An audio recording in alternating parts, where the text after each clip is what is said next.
mayor error de Einstein. Episodio primero. Hace mucho tiempo, en una lejana galaxia llamada Vía Láctea, los científicos del pequeño planeta Tierra creyeron haber desvelado el secreto del universo.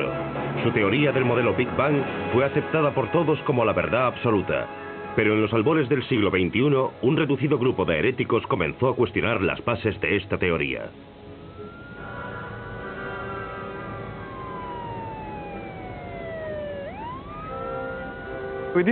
Hicimos algo que muchos consideran espeluznante. Decimos que la velocidad de la luz podía cambiar en el espacio y en el tiempo. Y eso es cierto. Nuestra percepción de la física cambiará de forma radical.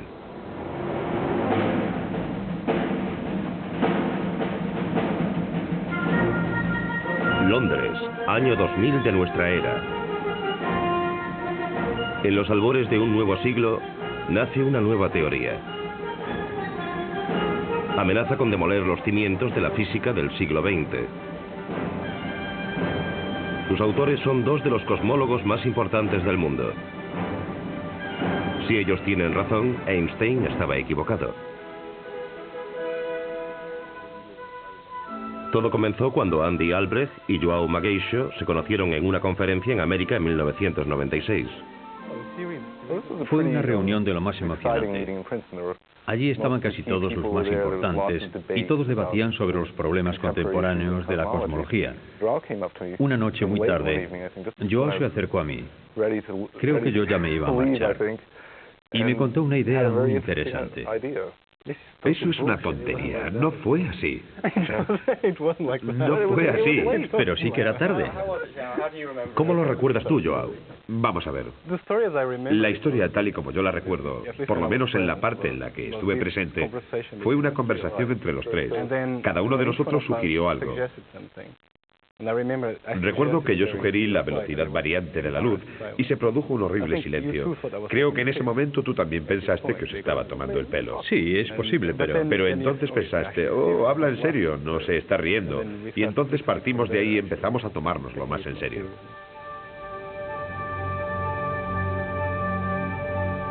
Para la mayoría de los científicos, la idea de que la velocidad de la luz puede cambiar supone un ultraje. Contradice por completo las teorías de Einstein sobre el espacio y el tiempo. Pero recientemente los astrónomos han empezado a comprender que el universo no siempre se comporta como sus teorías podrían llevarnos a pensar. Estamos haciendo mediciones que indican que el universo está lleno de una especie de densidad de energía. No entendemos esa energía en absoluto. No se parece a nada de la teoría física. Lo sorprendente es que el universo, en lugar de ir aminorando la marcha, la está acelerando. No hay duda de que es un resultado muy profundo para la física, porque será el primer indicio de que las leyes de la naturaleza no siempre han sido lo que son hoy. ¿Quién sabe lo que nos espera? Creo que es una época muy emocionante, muy similar a la revolución que sufrió la física a principios del siglo pasado. Estamos a punto de entrar en el nuevo milenio rodeados por un montón de inseguridades.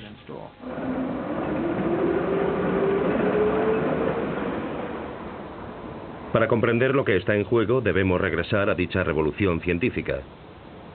Todo comenzó aquí, en Berna, Suiza, en 1905. En los albores del nuevo siglo XX, el complicado mecanismo de la física del siglo XIX comenzaba a mostrar señales de desgaste.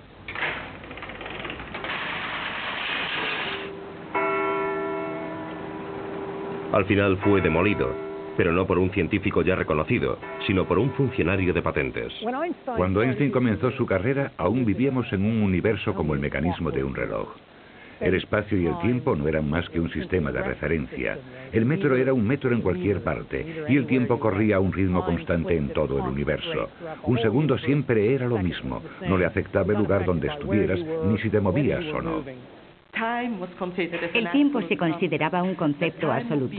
El tiempo siempre era igual en todas partes, independientemente del estado de movimiento de la persona. Existía un tiempo absoluto que podía medirse con un reloj como este. Ese fue probablemente el concepto que Einstein hizo pedazos con su nueva idea.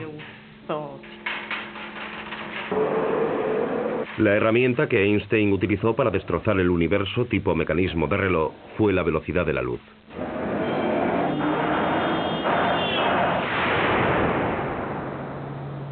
Sabía que durante 20 años los científicos no habían conseguido superar un experimento que sugería que había algo decididamente raro acerca de la velocidad de la luz. En la década de 1880, dos científicos americanos, Albert Michelson y Edward Morley, decidieron medir cómo se veía afectada la velocidad de la luz por el movimiento de la Tierra a través del espacio. Organizaron un experimento utilizando rayos de luz. En el experimento hay una fuente de luz que es el láser, y lo que hacemos es dividir el haz del láser en dos, enviándolos en dos direcciones en ángulo recto, y midiendo, en cierto sentido, la velocidad relativa de la luz en esos dos haces, volviéndolos a juntar aquí. Y el modelo que vemos es la interferencia entre dos haces, y mide la velocidad relativa de la luz dentro de esos dos haces.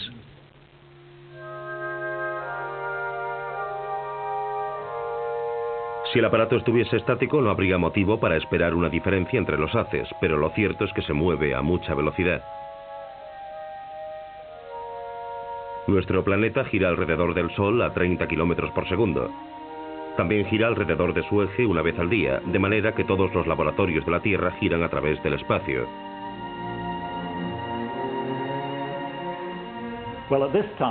En este momento del día, la Tierra se mueve en esta dirección a través del espacio, dando la vuelta al Sol.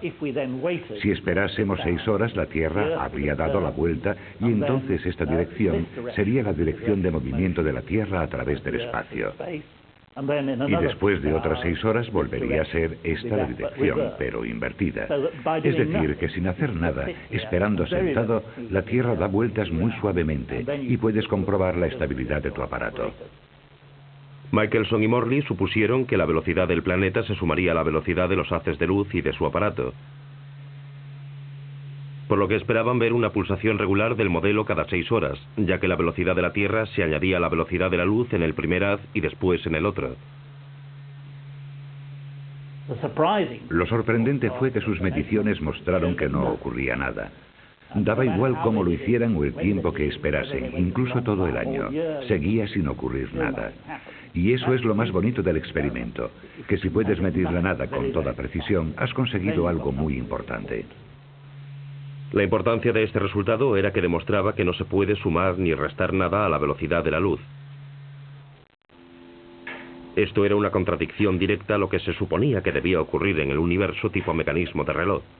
Cuando el espacio y el tiempo están fijos, la velocidad siempre debe sumarse.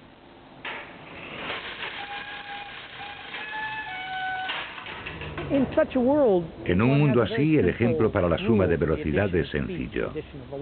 La suma de las velocidades, en el ejemplo de Einstein, es que si caminamos por un tranvía o un tren, nuestra velocidad con respecto a la Tierra es la suma de tu velocidad al caminar por el tranvía y de la del tranvía con respecto a la Tierra.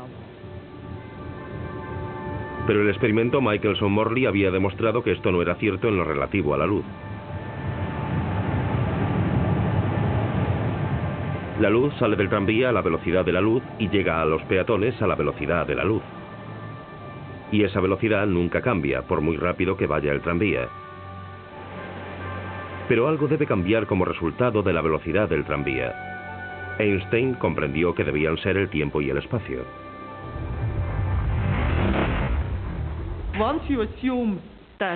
Una vez que se asume que la velocidad de la luz es el dato fijo, queda claro que el tiempo y el espacio no son fijos y que, por ejemplo, un reloj que se mueve con respecto a uno va más despacio.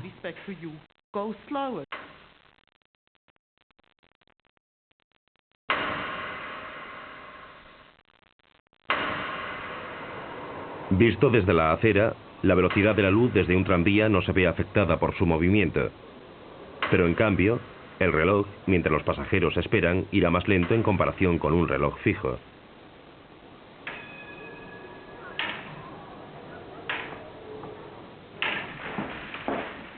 En un pequeño apartamento de 2 habitaciones a pocos metros de la torre del reloj, Einstein escribió su radical teoría de la relatividad.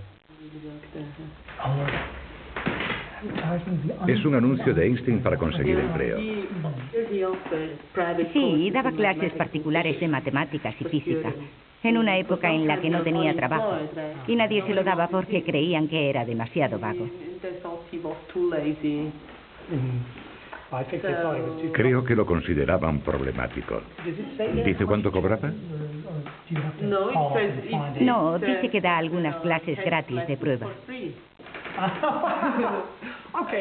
Tomaré una clase de prueba para ver qué tal. Pero la suerte de Einstein estaba a punto de cambiar. En 1905 tenía 26 años. Qué mirada tan penetrante.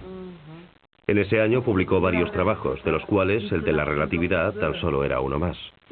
6 trabajos si contamos su tesis para el doctorado. En un año. En un año. Y cada uno de ellos funda un campo de la física. Y cada uno merece el premio Nobel. Me pregunto si mientras redactaba este trabajo fue consciente del cambio que le estaba dando al mundo. Este es el trabajo de la relatividad que publicó poco después de este. Mira qué delgado es. Mucho. Solo 3 páginas. Ojalá pudiera cambiar todas las publicaciones de mi vida por estas 3 páginas. Pero Einstein no estaba satisfecho. El problema era que su teoría de la relatividad se deshacía cuando la gravedad se colaba en la foto. Y la gravedad era la fuerza dominante en el universo. Einstein comprendió que debía desarrollar aún más su noción de un espacio y un tiempo flexibles. Debía dar al espacio y al tiempo propiedades reales. Ya no se trataba de un lugar vacío en el que ocurrían cosas, sino algo que resultaba interactivo. Y en su famosa declaración, la masa le dice al espacio cómo curvarse. La presencia de una masa curva el espacio-tiempo.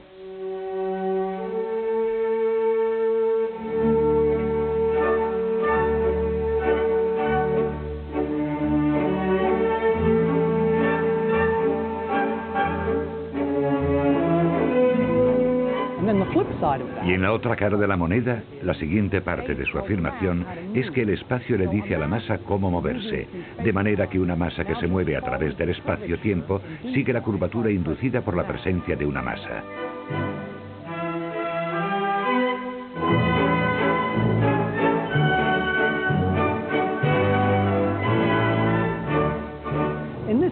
Y esto resolvía un viejo problema de la mecánica de Newton.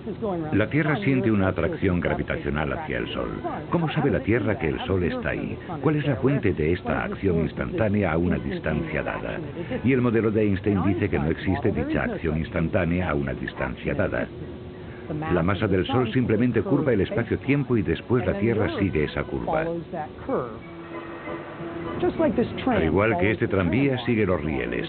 Lo hace en respuesta a la curvatura local de la vía, pero no sabe por adelantado si esas vías se curvarán a determinada distancia. No tiene que saberlo, se limita a seguir la curvatura local de la vía.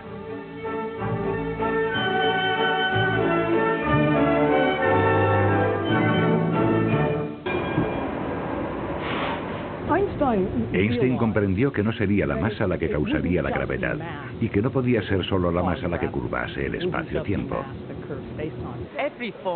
Toda forma de energía, como el calor o la presión, actúan sobre el campo gravitacional. Está la energía nuclear.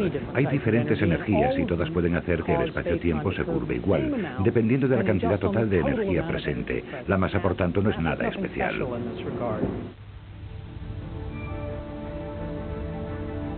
Durante 10 años, Einstein buscó una ecuación con la que expresar esta relación entre masa-energía y espacio-tiempo.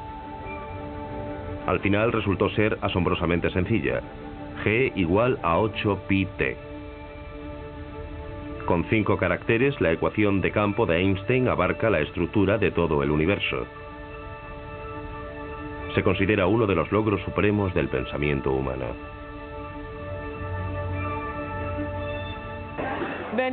Cuando eres estudiante y lees esta teoría, te parece extremadamente hermosa y sencilla. Pero después, si te paras a pensar cómo lo consiguió, cómo consiguió esas ecuaciones, te parece un milagro.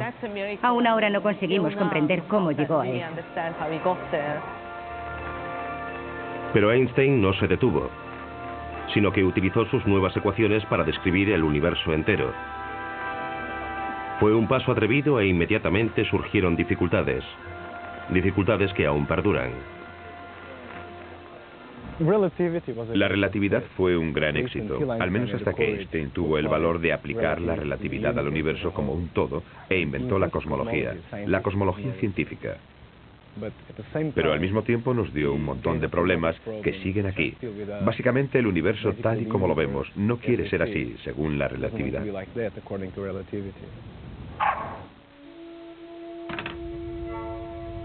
El enfoque de Einstein se basaba en una osada suposición. Él sabía que las estrellas localmente distorsionaban el espacio-tiempo con formas complicadas que serían demasiado difíciles de calcular. Pero creía que si retrocedía lo bastante, toda la materia del universo sería como las moléculas de una nube de gas.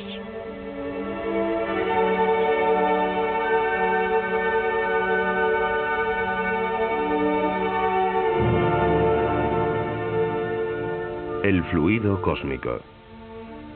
Desde esta perspectiva, la forma del espacio-tiempo sería lo bastante uniforme y sencilla como para enfrentarse a ella.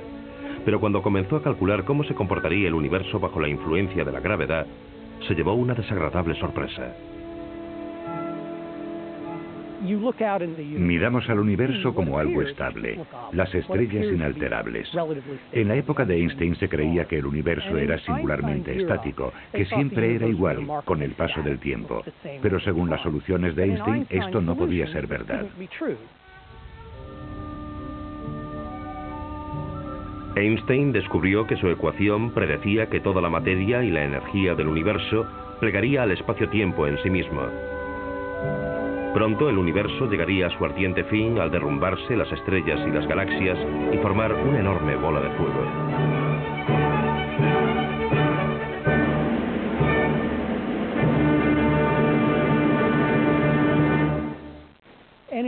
Y para evitarlo, Einstein tuvo que añadir un término que denominó la constante cosmológica. Para Einstein, ese término extra, lambda, la constante cosmológica, estropeaba la belleza de su ecuación original, pero no veía otra forma de estabilizar el universo. Es una constante que proporciona al espacio-tiempo la propiedad de tender espontáneamente a su expansión. Por lo que añadió esa constante en la cantidad adecuada para que esa propiedad de expandirse del espacio-tiempo equilibrase con exactitud la propiedad de hundirse bajo su propia gravedad de la materia en la galaxia o en el universo. Y así, equilibrando con exactitud dichas propiedades, estabilizar el universo. Claro que no habría funcionado, porque se trata del equilibrio de un lápiz sobre la punta. La más mínima desviación de la cantidad, pequeña o grande, de densidad, habría hecho que el universo se desplomase, por lo que, en mi opinión, no resolvió el problema. El problema de Einstein era que, según su teoría, el universo era intrínsecamente inestable y debería haberse hundido o explotado hace mucho tiempo. Este es un misterio que sigue preocupando a los científicos en la actualidad.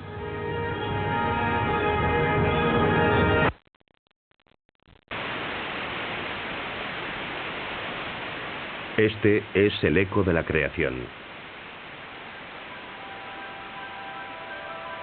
Si desintonizamos un televisor, recogerá las radiaciones de microondas del límite del universo visible. Cuando comenzó su viaje, la luz era naranja. Pero durante los 15.000 millones de años que lleva viajando, el propio universo ha crecido 1000 veces más, estirando la luz de tal forma que ahora la vemos como microondas. Nos calienta como calienta el cosmos entero, elevando en 3 grados la temperatura del espacio. Esta señal es prueba convincente de que el universo no es inmutable como imaginaba Einstein, sino de que todo lo que vemos a nuestro alrededor formó parte de una inmensa bola de fuego. Los primeros indicios de tan ardiente principio aparecieron cuando los astrónomos empezaron a examinar el espacio más allá de nuestra propia galaxia. La de los años 20 fue una época muy emocionante para la astronomía. Aparecieron los primeros telescopios grandes y Edwin Hubble comenzó a examinar sistemas estelares cercanos que ahora llamamos galaxias. El doctor Edwin Hubble, sobre una plataforma móvil, alinea el enorme telescopio antes de comenzar una fría noche de trabajo. Y para su asombro descubrió que estaban muy lejos. Y también al medir la luz que despedían esas galaxias pudo ver que se movían alejándose de nosotros. Para Hubble, esto solo podía significar una cosa, que el propio universo estaba en expansión. Es un gran descubrimiento saber que el universo se encuentra en expansión. Significa que en algún momento del pasado las cosas se encontraban más cerca, y si medimos la densidad, al retroceder en el tiempo, el número que encaja en un cuadrado fijo de espacio aumenta, y el universo se hace mucho más denso y caliente. Así acabaremos llegando a un punto que llamaremos Big Bang, en el que la densidad era extremadamente elevada. La profundidad de este descubrimiento se halla en que el universo tuvo un principio, un Big Bang.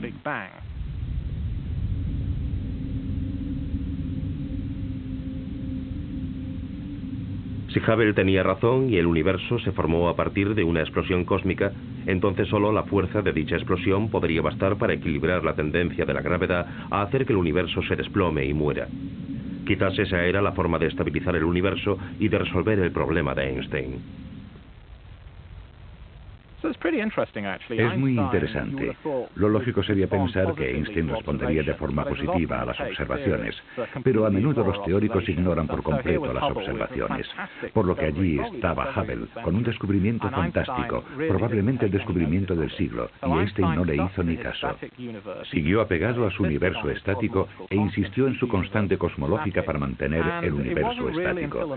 Hasta que ambos se reunieron en California en 1932, no surgió la sinergia entre Einstein y el universo en expansión. Aquí viene, bajando de la torre solar, tras una dura mañana observando su espacio preferido a varios millones de kilómetros de distancia. Hubble, situado en medio, pronto convenció a Einstein de que el universo se estaba expandiendo. La constante cosmológica que Einstein había introducido para sostener un universo estático contra la fuerza de la gravedad parecía ser innecesaria, después de todo. Aliviado, Einstein regresó a la forma original de su teoría general de la relatividad. Fue entonces cuando Einstein dijo que la invención de esa constante cosmológica había sido su mayor error. La construcción demostraba gran habilidad. Había que levantar el exterior y después el interior, luego más exterior y más interior. Era estupendo, una gran obra de ingeniería. Pero el optimismo de Einstein era prematuro. Poco a poco los cosmólogos fueron comprendiendo que el Big Bang no resuelve el problema de la estabilidad del universo. Para los físicos del siglo XXI como João Magueixo y Andy Albrecht, la vanguardia de la investigación sigue siendo el problema identificado por Einstein en 1916. Si de verdad puede hacer esa conexión, es por lo que la gente quiere que la velocidad de la luz varíe. Se podría pensar que deberíamos estar contentos con el éxito del Big Bang y no quejarnos, pero estamos preocupados. El Big Bang tiene un problema y ese problema es que deberíamos estar aquí.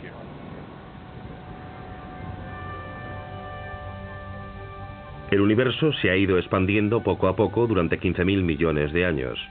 Tiempo de sobra para que las estrellas, los planetas y los cosmólogos evolucionen. El problema es que es casi imposible que del Big Bang salga un universo que se expanda poco a poco. O bien se expande demasiado rápido o se repliega sobre sí mismo. En cualquier caso, el universo no podría durar demasiado. Una buena comparación es lanzar una piedra al aire. La lanzamos hacia arriba y esperamos que caiga después de un tiempo. La lanzamos un poco más fuerte y tarda más en caer, pero acaba cayendo. Si la lanzamos lo bastante fuerte, algo que ningún ser humano puede hacer, pero sí la NASA con una nave espacial, puede abandonar la atracción gravitacional de la Tierra y volar eternamente.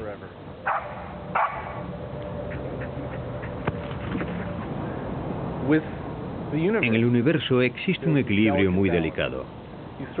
Si lanzamos la piedra al aire, sigue adelante. No sabemos si dará la vuelta. Sigue adelante hasta que ya no se le ve volar, ni la vemos dar la vuelta.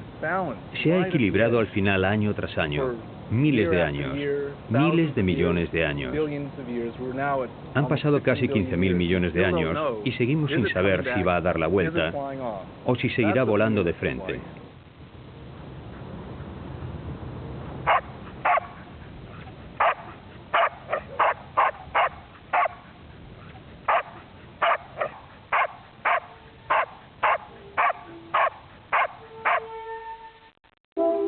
Con la pelota todo depende de la velocidad a la que sea lanzada. Con el universo la clave está en la cantidad de materia y de energía del Big Bang. Para producir la expansión poco a poco, la densidad de la energía tiene que ser precisamente la correcta. ¿Cómo comenzamos este universo de una forma tan especial? Debemos tomar un número que describa la densidad de la materia del universo y llevarlo correctamente hasta cientos de decimales, uno tras otro. Si nos equivocamos en un solo decimal, todo fracasará. Ningún físico es capaz de establecer un universo de una forma tan delicada. Sin embargo, algo estableció el universo correctamente. Algún misterioso proceso consiguió que la materia y la energía tuvieran la misma densidad en todas partes, manteniendo el cosmos en un equilibrio perfecto.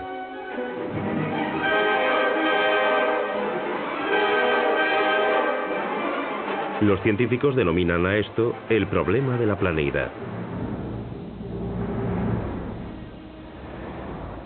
El problema de la planeidad es el hecho de que el universo es como un lápiz que se mantiene en pie sobre su punta durante 15.000 millones de años.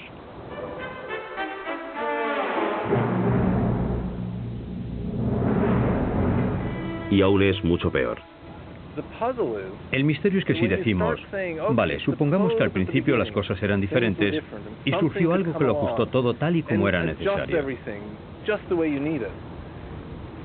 Aparece el siguiente problema. Nada puede viajar más rápido que la luz.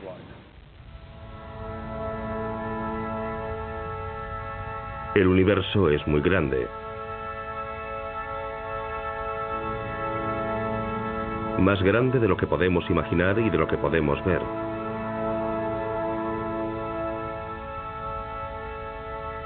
Hay regiones del espacio tan lejanas que son invisibles, porque la luz que viene de ellas aún no ha tenido tiempo de alcanzarnos. En efecto, estamos rodeados por un horizonte. Este horizonte ha estado creciendo a la velocidad de la luz desde los comienzos del universo. Pero más allá de él existen regiones con las que nunca hemos tenido ningún tipo de contacto. Como nada, ni la energía, ni ninguna clase de proceso físico puede viajar a más velocidad que la luz, nada puede cruzar el horizonte. El universo tiene 15.000 millones de años, lo que significa que el horizonte es enorme. Está a unos 30.000 millones de años luz. Esto no implica que el universo solo tenga ese tamaño. El universo es infinito, pero sí significa que la región que podemos ver es la región que abarca 30.000 millones de años luz. Y a la inversa, aunque el universo sea joven, sigue siendo muy grande, pero vemos una fracción cada vez más pequeña porque el horizonte es cada vez menor. Para entender lo que esto significa, imaginemos que podemos viajar en el tiempo. Veríamos el universo encogerse en lugar de expandirse, pero nuestra vista encogería a mayor velocidad porque nuestro horizonte menguaría a la velocidad mayor posible, la velocidad de la luz. Las galaxias que hoy son visibles serían invisibles para nosotros en el pasado y también entre ellas. De manera que el universo del principio estaba dividido en pequeñas islas aisladas dentro de sus pequeños horizontes. Esta imagen de un universo inconexo se estrella contra la idea de un único proceso equilibrante necesario para resolver el problema de la planeidad.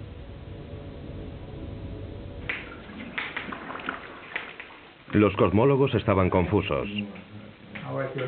La única forma de sortear el problema del horizonte era suponer que toda la región que vemos hoy en día comenzó siendo tan diminuta que podría caber dentro de un único horizonte. Esta idea, denominada inflación, fue propuesta por Alan Guth y desarrollada después por Paul Steinhardt y su colega Andy Albrecht. En la actualidad, su versión de la inflación es generalmente aceptada entre los científicos. Pero es el propio Andy Albrecht quien nunca se ha visto plenamente convencido por su propia teoría.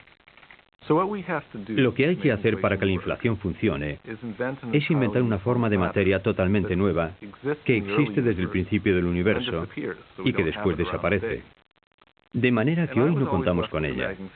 Siempre he tenido la molesta impresión de que si inventamos tanto, ¿es la inflación lo que debemos inventar? ¿O quizá la naturaleza hubiese elegido otra cosa?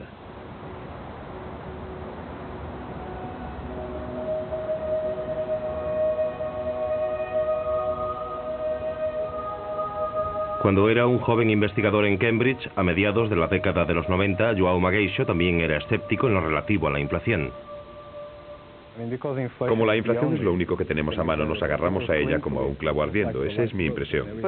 Pero hay quien lo necesita y eso está bien. Exagerando un poco, podríamos decir que se pueden resolver todos esos problemas de sintonía utilizando la intervención divina. Y yo creo que la inflación es una forma científica aceptable de invocar la intervención divina. Creo que es demasiado exagerar, pero hay suficientes preguntas sin respuesta sobre las que debemos meditar.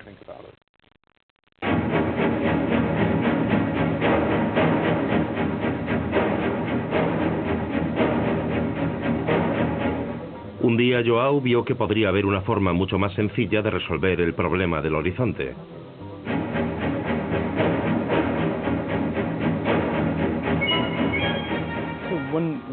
Una mañana de invierno como esta, paseando por estos campos, comprendí que si rompíamos una regla sencilla, aunque sagrada del juego, la constancia de la velocidad de la luz, podríamos resolver el problema del horizonte.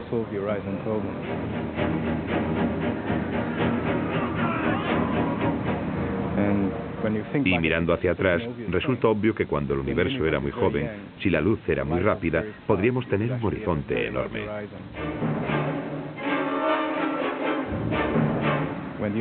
Cuando el universo tenía 1 año de edad, el horizonte sería una rápida luz que cruzaría y que podría ser tan grande como quisiéramos. Haciendo esto, podemos hacer el universo entero. Si la luz del principio fuese mucho más rápida, un único horizonte podría ser lo bastante grande como para englobar todo el universo conocido. Era una idea audaz. Demasiado audaz. Esto ocurrió cuando yo era miembro de esta facultad, pero también estaba en una etapa de mi carrera en la que tenía que buscar empleo. Estaba a punto de acabar mi empleo aquí, por lo que no era momento para desarrollar una idea tan original. Ya era bastante polémico y no debía resultar aún más polémico. Hubo momentos en los que me imaginaba a mí mismo vendiendo el gran tema fuera del St. John's College. Por eso esperé a verme en terreno más seguro.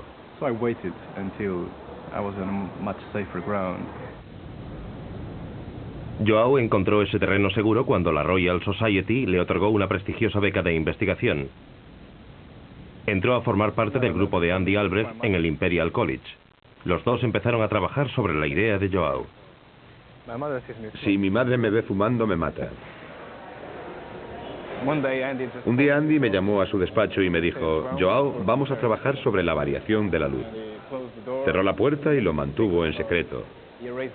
Siempre borraba el encerado porque tenía miedo de que alguien nos robase la idea.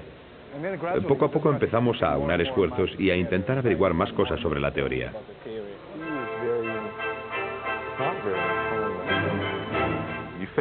Te enfrentas a la frontera, a preguntas desconocidas y las discutes. Hay ideas que compiten entre sí y después de un rato, una de ellas sale claramente vencedora. Hay un tema que te preocupa mucho y va contigo todo el tiempo, no solo en tu despacho.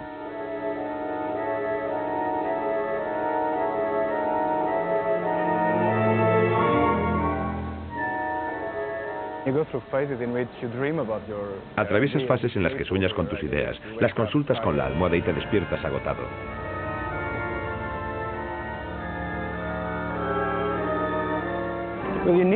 Al final hay que proyectar las cosas en ecuaciones, porque de eso se trata la ciencia, de modelos matemáticos, no solo de victorias, si no sería de locos.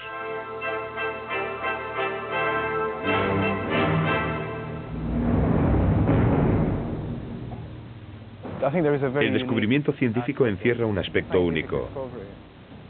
Es el subidón de adrenalina que sientes cuando llevas meses peleándote con un problema, equivocándote y de repente descubres algo. Es una sensación única. Yo soy adicto a la adrenalina en general, pero esta es única y creo que por eso los científicos tienen fama de aburridos, porque el intercambio social, por ejemplo, no iguala para nada el placer que puede proporcionar un descubrimiento científico.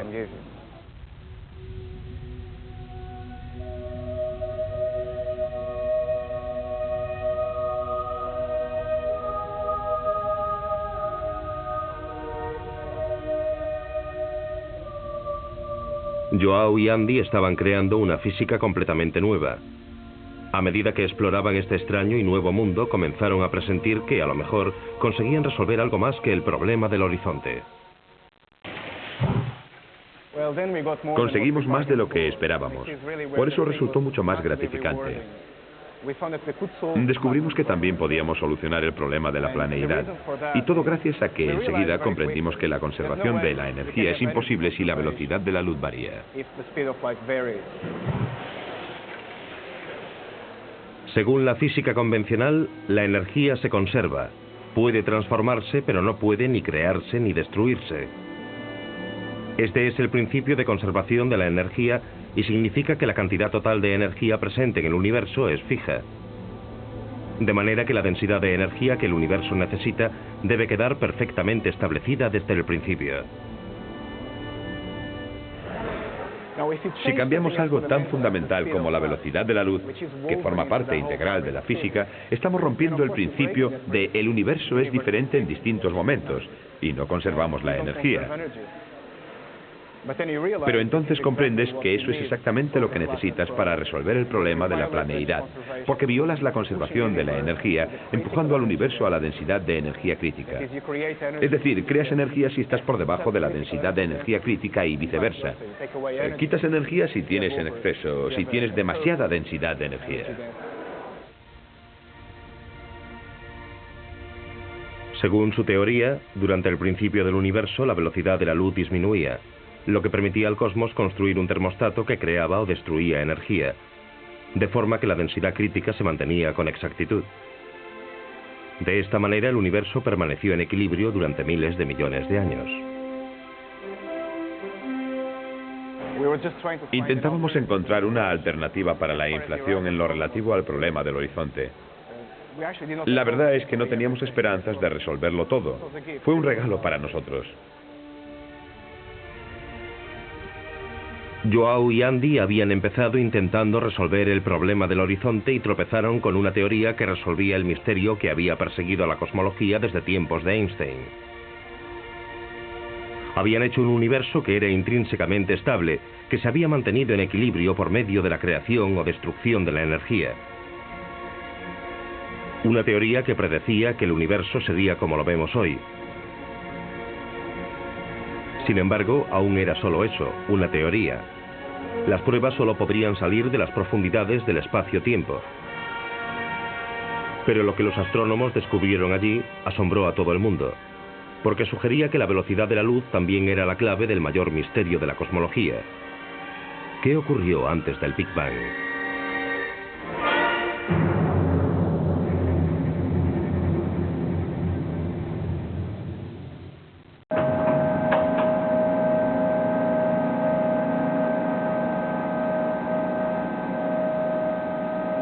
Hace tiempo, cuando el universo era joven, la luz viajaba a más velocidad de lo que lo hace hoy.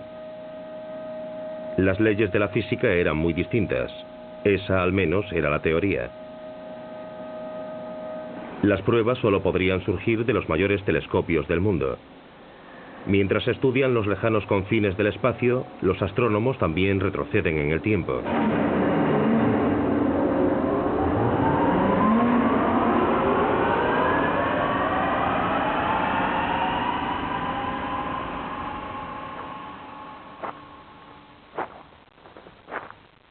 En 1998, el astrónomo británico John Webb comenzó a sentirse interesado en la cuestión de si la constancia fundamental de la naturaleza podría cambiar a medida que el universo evolucionaba. Utilizamos una técnica que nos permite examinar el pasado para medir la física tal y como era hace mucho tiempo. Lo hacemos utilizando quasars. Los quasars son los objetos más lejanos que podemos ver. Se cree que son galaxias primitivas en proceso de formación. Pero a John Webb no le interesan los quasars en sí. Los quasars son, en lo que respecta a este estudio, fuentes de luz muy lejanas que brillan a través del universo y cuyo brillo nos alcanza. Al hacerlo, intersectan nubes de gas a lo largo de la línea de visión y así podemos estudiar la física de esas nubes de gas observando el modo en que la luz es absorbida. Podemos observar nubes de gas relativamente cercanas y podemos observarlas tan lejos como los quasars más lejanos. En términos de retroceso en el tiempo, eso implica casi 10.000 millones de años, o una cifra semejante, que es hace mucho tiempo, de manera que estudiamos la física tal y como era cuando el universo era muy joven. Cuando la luz atraviesa una nube de gases interestelares, colisiona con los electrones y las moléculas de gas. Y esto crea un dibujo de líneas negras en su espectro. John Webb se fijó en que este dibujo se veía distinto en el espectro de las nubes más lejanas. La influencia era asombrosa.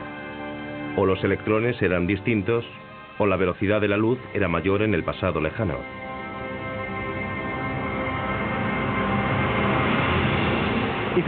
Si es correcto, es un resultado muy profundo para la física, porque sería el primer indicio de que las leyes de la naturaleza no siempre fueron iguales a como son hoy.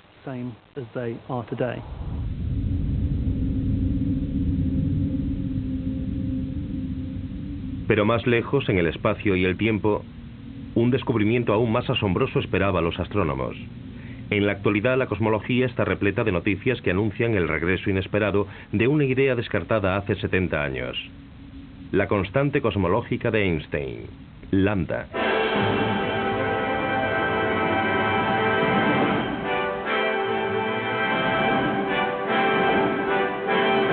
Para Joao, eso significaría llevar su teoría aún más lejos.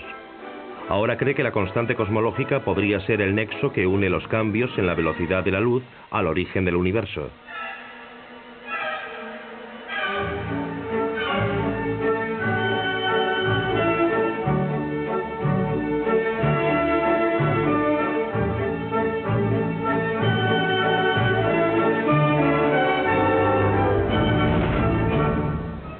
Einstein ya está en nuestro espacio-tiempo con su propia vida, cuando permitió que el espacio-tiempo se curvase para tener su propia dinámica.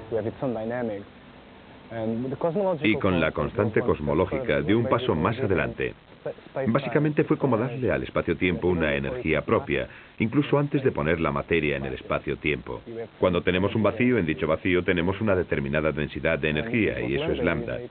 Tiene una propiedad muy interesante, y es que hace que la gravedad sea repelente.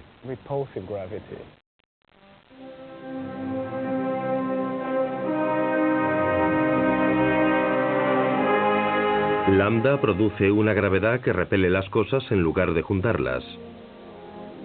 Y eso parece ser lo que le está ocurriendo al universo, que algo lo está separando.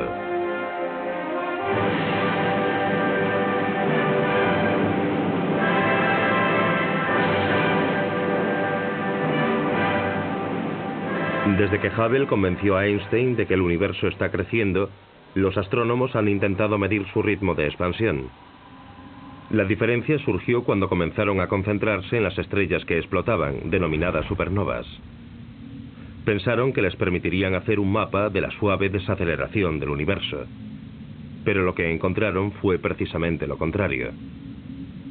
La cuestión es, ¿va aminorando el universo como se había de esperar?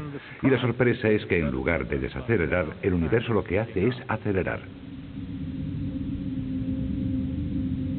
Algo está afectando al delicado equilibrio del universo, separando a las galaxias a mayor velocidad.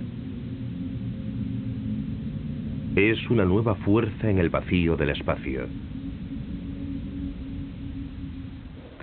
La aceleración se desprende de los datos de la supernova y hace surgir la asombrosa cuestión de si debemos resucitar la constante cosmológica de Einstein.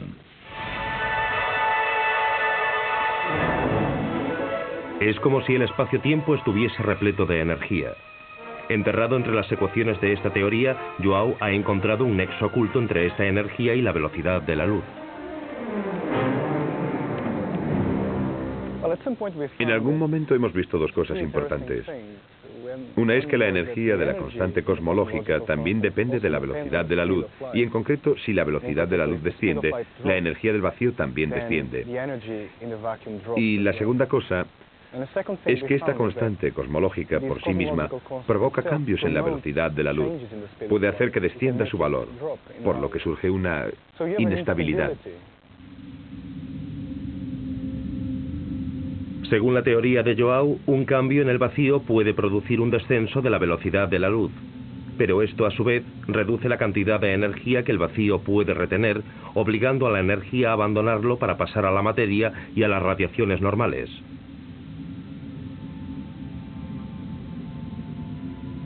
¿Podría ser este el genio del universo? ¿Qué ocurrió antes del Big Bang? En estos escenarios del principio, hay un vacío dentro del vacío. La nada es la constante cosmológica. Hay un empuje de energía en el vacío. Y en sus teorías, esta energía que produce cambios en la velocidad de la luz merma su valor.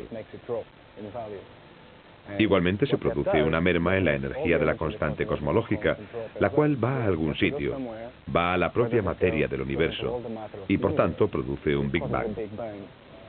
Por tanto, esta merma en la velocidad de la luz, causante de un cambio en la misma, es la que da lugar al Big Bang.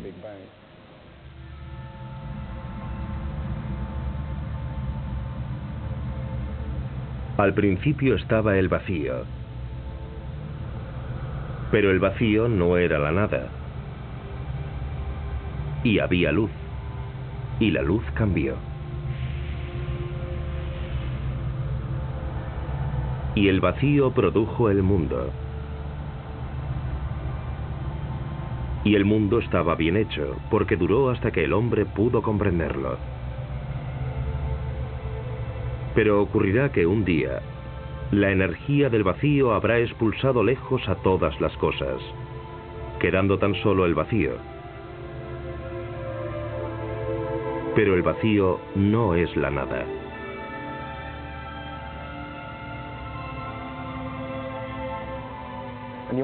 Y podríamos pensar que es el fin del universo, pero claro, según esta teoría, simplemente está creando las condiciones para que vuelva a producirse otro Big Bang.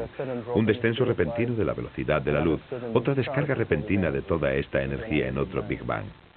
Es posible que nuestro Big Bang sea solo uno entre muchos aún por venir, y uno entre muchos de los ya ocurridos. Puede que el universo sea una secuencia de Big Bangs. El audaz reto de João a la constancia de la velocidad de la luz lo ha llevado a observar el cosmos desde un punto de vista totalmente nuevo, en el cual el universo ya no tiene un principio y un fin, sino que es eterno.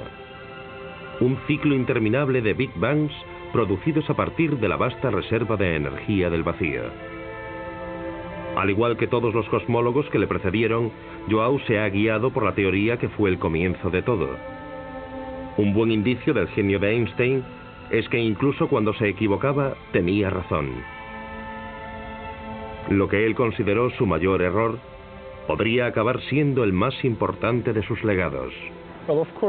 Por supuesto que siento el máximo respeto hacia la relatividad, y tengo la impresión de que ahora que le he llevado la contraria, la comprendo de verdad.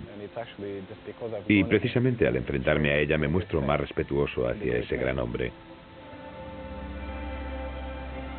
Mi intención no es intentar contradecir a Einstein, ni nada por el estilo, sino que solo quiero dar un paso más. Al final será la naturaleza la que decidirá si es verdad o no. Y yo trabajo con el fin de encontrar formas de decidir si la teoría es acertada o incorrecta. Una especie de licencia fija que decida sin lugar a dudas si la teoría de la variación en la velocidad de la luz es pura tontería o no.